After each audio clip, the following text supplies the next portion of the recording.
What is going on, everybody? Welcome back to another video. This video is all about models. I'll break down why I hire professional models for my clothing brand, how I find professional models and how I hire them, selecting the right models that fit the brand aesthetic and resonate with the target audience, preparing for a photo shoot, working on set during a photo shoot, and budgeting and costs associated with that shoot. All of the info I'm about to share is based on my experience running a brand called Pathos of Things over the last 5 years. I'm going to give you a ton of sauce, including info about the media agency that I work with, models I've worked with in the past, screenshots of group chats with models, information about where I host photo shoots, call sheets and scheduling, mood boards, text conversations with art directors, specific examples of how much I have paid models for shoots in the past. And I'll also show you videos I took on my iPhone behind the scenes of shoots I did for my own brand. This video was inspired by GeorgeV.G, who commented on one of my other videos saying that he wanted me to make a video about getting models. This one's for you, George. I hope you find this video valuable. Before we get into the nitty-gritty, I just want to say that I'm providing a ton of sauce and being super transparent about my process as a brand owner. So I'd really appreciate if you smash the like and subscribe buttons because it helps me out so much in the algorithm. So first and foremost, why hire professional models instead of just hiring your friends or family members? The first thing is their professionalism. They are skilled in posing, expressions, and aligning with your brand's vision. If you give them a roadmap, a mood board, instructions, professional models will know what to do with that. If anything comes up on the set or if there are any last minute changes, they'll be ready, which leads to smoother and more efficient photo shoots. When you work with models that are prepared and experienced, you don't need to coach them and you won't need to do as many retakes, which maintains the consistency in shots, allowing for a smoother and quicker workflow. It's pretty frustrating when you have to shoot 100 different photos before you get one good one because the model isn't capturing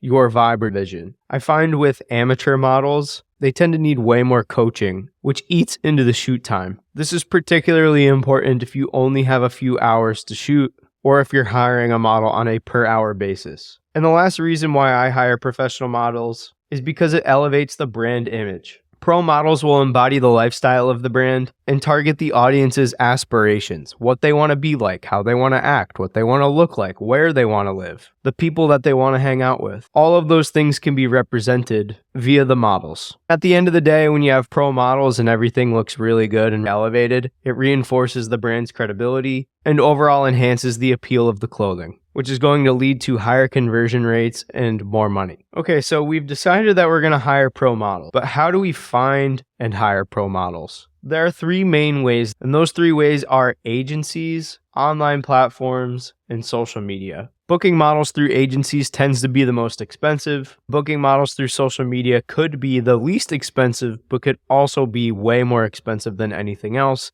depending on the model. I happen to have a few friends that are professional agency models, and they give me the homie discount, which tends to be inexpensive in comparison to having a manager reach out to a modeling agency and then negotiate a rate with a signed models team. For a little more context about modeling agencies, there are a few really well-known ones. For example, Wilhelmina is one of the most recognized modeling agencies in the world, with models that specialize in fashion, lifestyle, and commercial work. Typically, luxury and streetwear brands aiming for a more polished look will hire models from Wilhelmina. IMG Models represents top talent in fashion and advertising, including supermodels like Alton Mason, known for working with high-profile brands like Fear of God, and elevates any brand's credibility through their connections and their model portfolio. Ford Models has a reputation for high fashion and editorial-focused talent, which is ideal for brands that want to create bold, cutting-edge campaigns, with models experienced in trend-setting looks. Next Management emphasizes new and emerging talent, great for brands looking to discover fresh talent with unique aesthetics. The Lions is a boutique agency focusing on creative representation and cultivating unique model identities. Excellent for brands with a particular aesthetic or narrative that requires models with specific attributes. If you go to the Ford Models Instagram page and press this little button here, you'll receive tons of suggestions for Instagram profiles of modeling agencies, where you can view the portfolios of models and get a better idea of the aesthetics each of these agencies focus on. Different agencies focus on different types of models, different aesthetics, and work with different styles of brands. You can also use modelmayhem.com and use their browse feature to search for models specifically based on gender, location, and more. For everything model related, I work with 199 New York. They're a multimedia agency that specializes in creative direction and production and work for a ton of different brands and artists like Platinum, who I actually used to play drums for several years. Dakota Griffin specifically, who's one of the 4 founders, is my boy. If you live in New York City or LA and you're looking for models and creative production teams, definitely tap in with 199 New York. I'll leave the link in the description. Okay, so now you have a ton of different resources on where you can look for models and get in touch with models, but how do you select the right model for your brand? You want to select models who fit the brand aesthetic and resonate with the target audience. For example, my brand Pathos of Things makes streetwear. When I work with models, I want models that have a confident and edgy vibe. I also aim to connect with a fairly broad audience, and inclusivity is important to me. So I feature diverse models from different backgrounds and ethnicities. Nike is all about their inclusivity. So they have models that represent various backgrounds, ethnicities, and body types. These are some of the photos of models on the Nike website. Notice the diversity. I'm convinced that all of these photos were either generated with Midjourney or upscaled using some sort of AI rendering. When I create images for fashion in Midjourney, the features on the models tend to look a little uncanny. What I think that they are doing here is referencing the faces of real people and then having Midjourney or Stable Diffusion create these AI generated images for the product pages on the website, which allows them to test product images with people from all different types of backgrounds without having to deal with the logistics of hiring hundreds of different models wearing thousands of different products, especially whenever they want to test like 1,000 new products on the market quickly. I don't have proof of this yet, but I'll make another video about it. Regardless of whether you're using an agency or Model Mayhem, you want to review the portfolios of each individual model you're thinking of hiring to make sure they are in line with your brand. If your brand is a little bit more edgy, looking for models that have tattoos might be more in line with your vision. However, if your brand is like Uniqlo or Calvin Klein, you want to go for models used to shooting with minimal art direction, clean backdrops, no tattoos, things like that. I recommend creating mood boards showing all of your influences on how you want the models to be styled, how you want them to pose, etc. Because the colors, moods, and themes associated with the mood board will determine the aesthetic of the model. Here's a specific example where a creative director I was working with suggested this model, who I think is awesome and has an amazing aesthetic. But I mentioned that the color palette for the clothes and the photo shoot is black, light blue, gray, and cream, and she has red hair. So I asked him if he thinks the red hair will clash, because I avoided red at all costs when creating the collection. We ended up going with a different model anyway, but that's a specific example of my thought process when it comes to picking a model for my brand. Ultimately, if you have a strong brand identity or an idea of where you want your brand to go, it should be easy to identify models that share aesthetics with your brand or vision.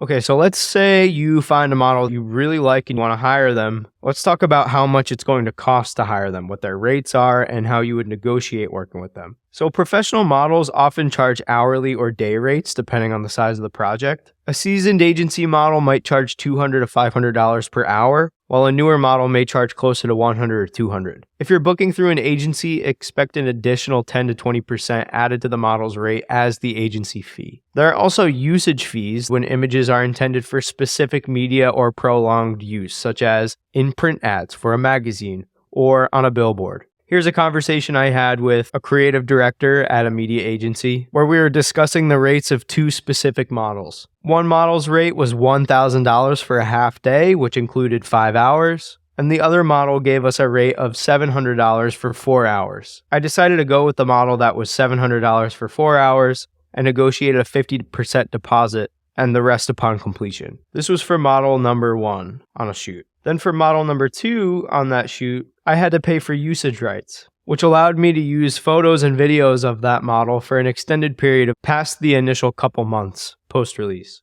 So if I wanted to extend the use of those photos, I'd have to pay $600 for 2 weeks, $1,000 for 6 months, or $3,500 for 1 year. Their agency specifically goes off a 2-week, 6-month, or 1-year scale. And then they let me know that not everybody's agency is the same. The usage rates for Model 2 might be different from the usage rates of Model 1. But that's okay as long as everyone is comfortable with the rates that get negotiated and contracts are signed beforehand, everything will run smooth. Investing in professional models may increase your upfront costs, but the quality and brand image they bring can lead to higher engagement conversion rates and a better ROI on campaigns, ultimately leading to more money. Okay, so now you have identified the models, hired them, and negotiated your rates. It's time to prepare for the photo shoot. I like to start Instagram group chats with all the people involved on a shoot before the shoot happens. This is great for connecting everybody and getting them a little more familiar with each other before the shoot. So I put everyone in this chat and sent them a really nice message letting them know that I was excited for our shoot and that I wanted to use the group chat to communicate any last minute things to make sure everyone is on the same page. I gave them the address and then we dealt with any last minute logistics. The stylist and I communicated with the models about what hair and makeup they needed to prepare pre-shoot. One model shot all natural with no makeup, and for the other I gave her hair and makeup references. Then once everybody was on the same page, they were given a call sheet, which included the name of the brand, the shoot date, the location address, the location's contact, and the title, name, phone number, and call time of everyone involved on the shoot, including me, the photographer, the stylist, videographer, and all the models, otherwise known as Talent 1, 2, and 3. The call sheet also included a schedule, which broke down the entire day from 11 a.m. to 5 p.m. with specific time chunks for each member of the shoot. Then once the shoot wrapped, we had a nice little chat about it. Everyone ended up being friends, and it was a super fire day. Now that we're on set, we have the models. I always make sure that I create a warm and welcoming environment. I greet the models personally and introduce them to the team. I set up a Bluetooth speaker and let the models pick the music they want to listen to while they're getting into their zone. Every single model I've hired has had a different playlist that helps them get into the moment. When it comes to giving direction to models, you want to be as clear and concise as possible. For example, you don't want to say something like,